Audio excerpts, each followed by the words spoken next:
Which UCLA freshman could have the most impact and potentially win Pac-12 Freshman of the Year? We'll talk about that. And let's take a look at the MLB Draft review for UCLA baseball and football. How does that connect to Chip Kelly? We'll tell you all that and more on Locked On UCLA. You are Locked On UCLA, your daily podcast on the UCLA Bruins. Part of the Locked On Podcast Network, your team every day.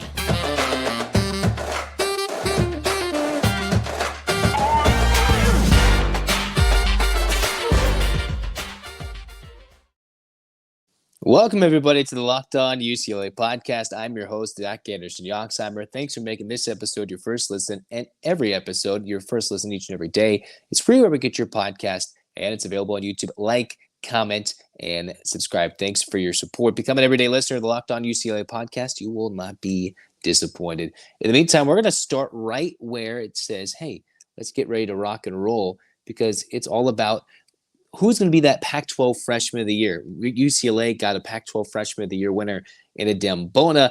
And what does that mean going forward for this UCLA class, a youth movement where there is so many players who will be incoming freshmen, maybe a little bit older, maybe some younger, as the Bruins completely shift their whole entire roster into something that we don't even expect or know that could be something incredibly great or it could be terrible. So who could be, of all the guys that UCLA is bringing in, of the freshmen, that could be a good player and win Pac-12 Freshman of the Year in their first season? UCLA is going to have so many guys, they almost might take votes from each other if they're all playing really well, and they might have a co-Pac-12 Freshman of the Year. That's best case scenario, everything in between. So the three domestic products that the Bruins brought were Devin and Brandon Williams, and then you've got the likes of Sebastian Mack, which is where we're going to start with these first three guys. We'll start with Sebastian Mack, who is a 6'3" combo guard from Las Vegas, Nevada, the third high school player that was signed during the early signing period for UCLA way back in the middle of November. Think about that. We're now 4 months away from the middle of November when we're about to just begin college basketball season in the heat of the college football end of their regular season, and then everything gets crazy after that. So just think how close and how long it's been since the Bruins have gotten Sebastian Mack. So he just came from Coronado High School. That's out of Henderson, Nevada. Was ranked as high as number 36 in the nation according to the UCLA press release. And he was the number 7 shooting guard in the country, according to Rivals, and is someone who could easily help UCLA in the backcourt if he earns those minutes. In my mind, I'm not entirely sure. In a highly competitive backcourt with multiple guys in terms of experience in front of him, he's a guy that's going to have to earn some minutes and really develop in his freshman year to maybe even compete for minutes and a starting job, quote unquote starting job. If, say, Andrews doesn't play up to par, I'm not sure that's going to happen. But for Mack to get on the floor, let alone be a Pac-12 Freshman of the Year candidate, not entirely sure that is what's going to happen. But then you've got the two Williams, not related whatsoever, but then you've got Brandon and Devin Williams, who were the first two that signed with UCLA, both in amongst the top 100 in the country. You've got Devin Williams, who hails from kind of the Inland Empire, the Lake Elsinore area, going to Corona Centennial, who ended up winning a lot of titles over with Centennial. You might even read an article, I believe, on the Sports Illustrated site for UCLA about his success out at Corona Centennial in his high school days. 6'10", just over 200 pounds, closing in on 7 feet. And he averaged about 11 points per game, nearly 6 rebounds per game, and about a 44% three-point shooter from the high school range.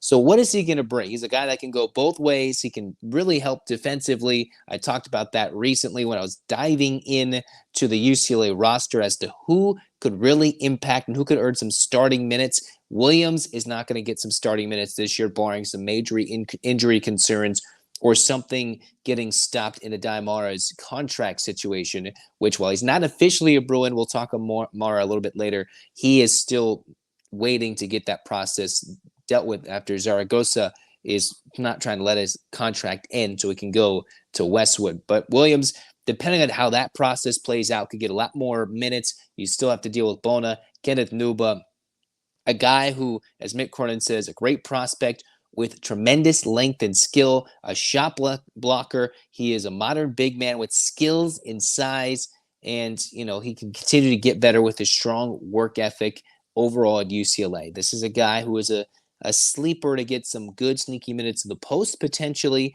to seeing how things play out as the Bruins round out their roster. Not entirely sure that's where the Bruins are going to go when it comes to getting a Pac-12 Freshman of the Year candidate. Coming up after that, you've got Brandon Williams. He just turned 17 when the Bruins had got him signed in the November cycle. So this is a young guy who is, quote-unquote, a big guard, 6'8", coming out of New York. Maybe might not even get a lot of playing time considering how young he is. He'll barely be turning 18 when the Bruins get him when the season starts in the class during the 23-24 season. So I'm not entirely sure, despite, as Mick Cronin says, 6'8" guard with tremendous skill, passing ability, the youngest recruit in the 2023 class, but he's a competitor in one of the best high school programs in America. So this is a guy who was ranked as high as number 40 in his class by ESPN.com. And he's a young guy. I'm not sure he can really crack some minutes, but if he's competitive and earns his spot, he might be a 1, 2, maybe 3-year product before we truly see his name develop in a UCLA uniform as a guy that could contribute if he understands how young he is. If the Bruin faithful can realize Brandon Williams is a youngster, we'll see how that plays out. Then you've got all the international recruits, which is all the flavor, all the phenomena, everything is getting excited about for UCLA. You have Burke Boyung-Tunchel, who is still not officially a Bruin, but basically just like a Daimara, basically both verbally committed, going through everything in the process. But we're going to kind of keep them out of this, right? Those are two good options. Someone who's quote-unquote known as, and Boyung-Tunchel is a guy who can shoot better than Hawkes at this stage of his career, taller, maybe faster version of Jaime Hawkes Jr. coming in as a freshman, 6'9" from Turkey. He's easily a guy that could battle into that starting role for a 3-4 if the Bruins decide to go a little small. He could easily get a lot of minutes off the bench. We won't get to him until he's officially a Bruin. At Aymara, I've talked about his lottery possibilities. He's got some high praise up and down the NBA draft room boards, depending on which site you want to use. As high as a lottery pick, could also be a late first rounder. Mara easily, as many have started to realize, could easily make a dominant front court combo with the Dembona, the reigning Pac-12 Freshman of the Year. I think Mara will easily have his, good odds as becoming that potential candidate for UCLA to break out. It's just, we're not going to talk about him fully in depth right now, which brings us to an interesting one. We've got Jan Vide, who I think is going to directly compete with Elon Figlay, who is going to talk more. We're going to talk more about him. So we've got Jan Vide, 6'6" guard from Slovenia out of the 2023 Adidas Next Generation Tournament from Lithuania. He averaged 19 points, nearly 20 points per game when he signed with the Bruins after that tournament. Averaged about 52% for the field, nearly an 80% free thrower. A guard, 6'6", can handle the ball well, has been compared to a Luka Doncic, Goran Dragic. I'm going to say that over and over again. In his FIBA World Cup days at the U17 level, 20 points per game, truly taking Slovenia to the next level with his skill, even at the younger stage, the teenage stage in the World Championships. This is a guy who is going to directly compete with Elon Figlay for a big-time spot playing for UCLA as the starting two guard. Vide may be rumored to get some minutes as the backup point guard as well if he doesn't earn himself some starting time. So Vide is one of those guys where he could be a sneaky option to win a Pac-12 Freshman of the Year award, right? Someone who could come in, dominate, be a good guard, challenge Andrews, McClendon, and Sebastian Mack, two sophomores and a freshman, and even battle for the starting two-guard spot with Elon Figlay, seeing how those things truly play out. Who can be better between the two? I don't know, but Vide gives me a lot of hope. He's a dark horse candidate for a Pac-12 Freshman of the Year award. We'll see how that plays out. And then Elon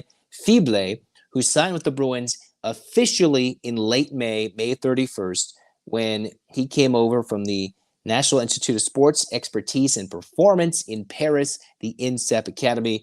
And when he was playing for France in the previous summer in 2022 at the FIBA U17 World Cup in Spain, he was a team high scorer with 12.5 points, 6'7" guard, a lot of athleticism, a lot of length, was an all-tournament selection in his 7 FIBA tournament games, averaged 60% from the floor and hit over 61% of his threes. So this is a guy that, depending on what's the role needed, if Figlay can even battle defensively, if he can hit some shots, can maybe get that starting 2 spot, as I've discussed in a previous Locked On UCLA episode, or if Vide's additional ball handling skills and scoring ability gets him that slashing 2 guard job, then Figlay could come off the bench and play the 2. Those are 2 guys I'm truly excited about between those 2 to battle it out. I think when they go to Spain overseas for that preseason games, preseason exhibition, where a lot of these roles will be so slowly sorted out as we wait for Amar and Buyang Tunchel to come over here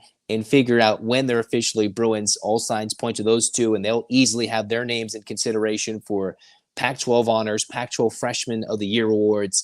But I think between Figlay and Vide, there will be an interesting battle for those guys. But in terms of guys already signed, those are the 2 I think UCLA will see their names officially in awards considerations for freshmen. Maybe in the all Pac-12 freshman team, it might be all Bruins. If the Bruins are so great, there might not even be another freshman on the Pac-12 all freshman team. The others might be just honorable mentions and might all be Bruins anyway. So we're all excited about that. Speaking about taking the next step and who's excited about what, take a look at UCLA Baseball's MLB Draft review. How does that affect their recruiting for next year? And why did Chip Kelly potentially care about the MLB Draft? I think you know, but we'll talk about it here coming up next on Locked On UCLA. I'm going to tell you more about FanDuel Sportsbook, because FanDuel Sportsbook is the number 1 sportsbook in America. If you want to take your first swing at betting MLB on FanDuel, you can get 10 times your first bet amount in bonus bets up to $200. So if you just missed going and getting all that betting action in on the All-Star game, well, the second half just started. Everything is heating up. And if you're trying to get in the pennant races, who's going to win the major awards, there's no better time than right now heading to FanDuel. You can spend $200 betting everything from money line, over under, who you think is going to hit the first home run in an individual game, all in an app that's safe, secure, and super easy to use. And when you win and you're excited, you get paid instantly. Go to FanDuel.com/lockedon. Again, FanDuel.com/lockedon to get up to $200 in bonus bets in America's number 1 sportsbook. FanDuel, an official partner of Major League Baseball.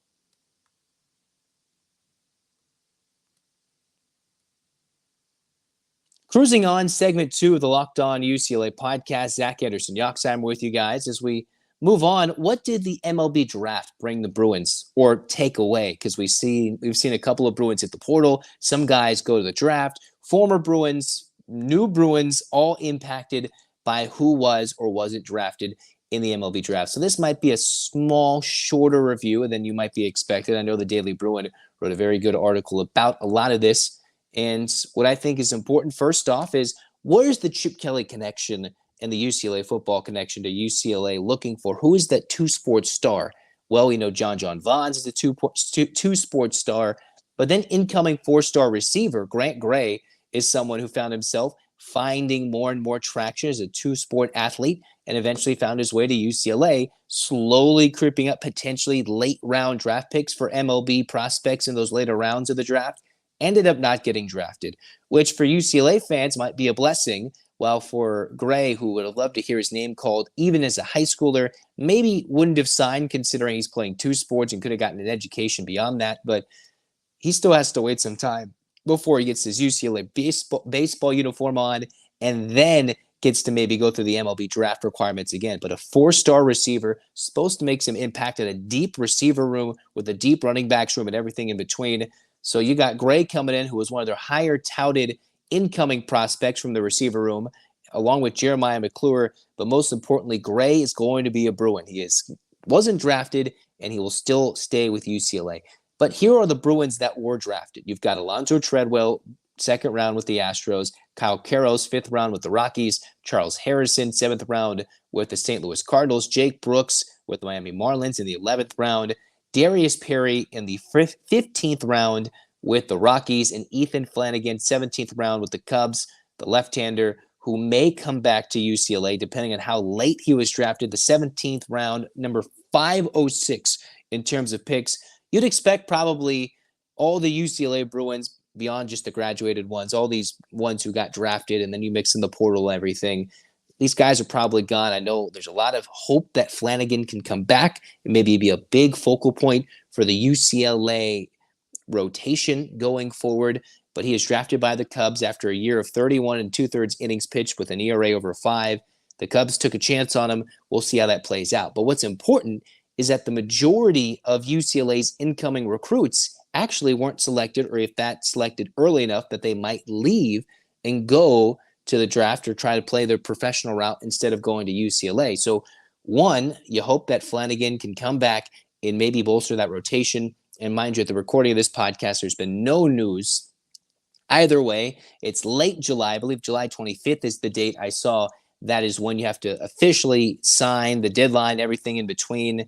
So here we are with UCLA getting one of their highest drafted Bruins in a draft since 2019, when Ryan Garcia was drafted way back when as the 50th overall pick. So here we are, UCLA looking good for the recruiting class. From what I've read, still a good chunk of it not drafted. They should come in and try to revitalize this UCLA program, which has somewhat stumbled since that dream 2019 season when they were the number 1 overall seed, couldn't get past Michigan in the super regionals, and eventually Michigan ran all the way to the national championship game in a best of 3 against Vandy and fell just short in Omaha. So the Bruins have not been close to the peak of their powers in recent years. You mix in the COVID season, you mix in those couple of weird seasons.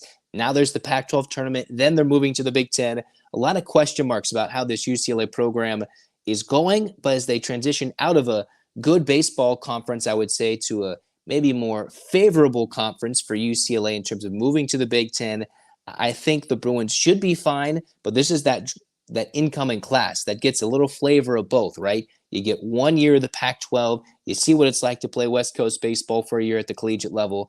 And then you go play in Big Ten country, where you might have to play a bit of some cold games during conference play if those are early, depending on how the schedule shakes out in a year plus from now, a couple years from now.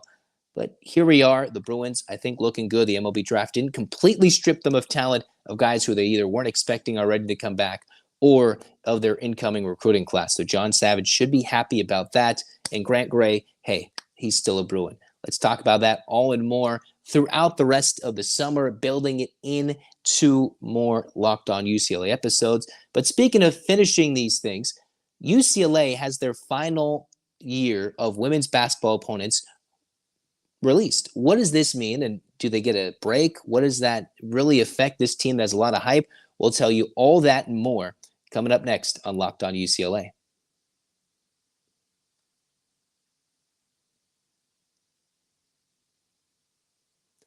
Welcome back to Locked On UCLA. Zach Anderson-Yoxsimer with you guys as the Bruins prepare themselves for their last year in the Pac-12. I know the Big Ten's coming up. I know UCLA women's basketball is going to play Purdue to start the season. They've got some bid games lined up later in Hall of Fame classics, but their opponents in the 18-game conference slate of the Pac-12, you get 7 opponents where you play them both home and away, and then 4 teams where you only play once. So obviously, you get USC home and away. Who are those teams, if you haven't seen it, that the quote-unquote number 4 team in the country in women's basketball, where you've got Charisma Osborne, you got a returning starter in Cameron Brown, basically 4 of the 5 starters returning for UCLA, in the way too early top 25 for UCLA women's hoops. They're number 4 in the country. That would be a 1-seat, host that first round, and set themselves up potentially nicely for a deep run in the tournament next year in March of 2024, as we hope can be a good national championship contending roster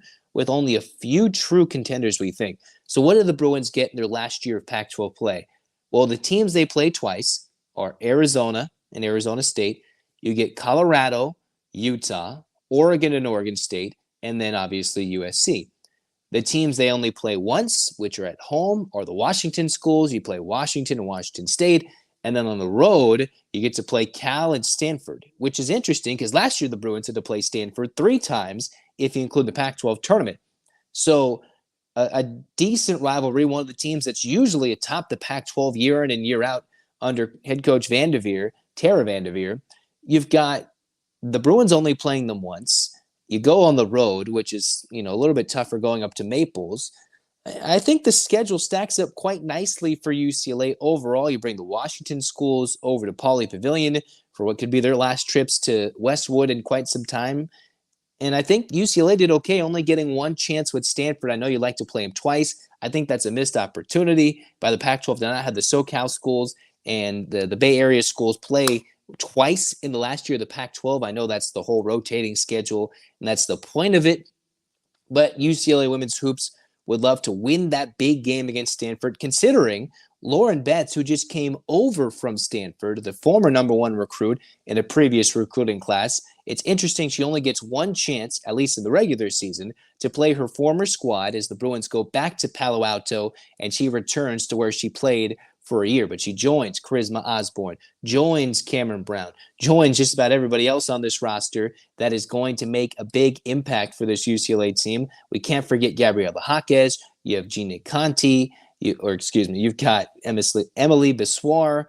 You've got everything in between. So forget Conti. I might have butchered that one. But you've got London Jones. You've got Kiki Rice. You've got Bissoir, Osborne, Sontag, Gabby Jaquez, Cameron Brown. You got Brown and Osborne are coming back for that extra year, mixed in with Betts. Bissoir, the 6'4" shooting redshirt junior she'll be. The Bruins should be good under Corey Close in this last year of Pac-12 play. You wonder how it'll transition to the Big Ten. I talked about that earlier. Which of the programs could truly jump up and succeed in the Big Ten? UCLA women's hoops could certainly be one of those programs, but they could also leave the Pac-12 with a nice note of a championship potential roster going into this new season. A lot of question marks about UCLA men's hoops. UCLA women's hoops, goodness gracious, they are as stacked as it gets. They've already got some 2 big-time commits coming in for the class of 24 as they are going to usher out Osborne officially with Cameron Brown, maybe more. But again, Jones, Kiki Rice, you mix in Bissoir, Osborne, Jaquez, Brown, and Betts. That's as good as it gets. That's as good as it gets, not just in the conference, not on the western side of the United States, across the country for a team that battled South Carolina twice, won in the tournament, and another time at their place and almost took them down when they were number one in the country. So a good roster. You mix in a little bit of youth that's got some seasoning this year, and the Bruins could be ready to go with a season that only plays Stanford once. The Arizona schools, or at least Arizona, last year was a bit tougher. You wonder how Utah will be. Last year, Utah was one of the top teams across the country coming into this year. We'll see how that all plays out, but UCLA, a clear favorite, co-favorite in the Pac-12 conference. We've got to support those Bruin women, and they have some big expectations. They've got some pressure coming into this season, and I think they can live up to it, and we hope that they do. In the meantime, that's going to do it for Locked On UCLA. We'll talk more UCLA hoops when William Tuchel and Mara either officially become Bruins or something crazy changes, but for the most part, those two are all ready to go and preparing to get to Westwood as quickly as they can. And then, hey, don't forget, UCLA football is just around the corner. We're about to hit to August. Fall camp's coming up, and then the start of Bruin football against Coastal Carolina on September 2nd. Hands up, Bruins fans. 8 clap time, baby. And 1, 2, 3, 4, 5, 6, 7, 8. UCLA. UCLA fight, fights. This has been Locked On UCLA. Go Bruins.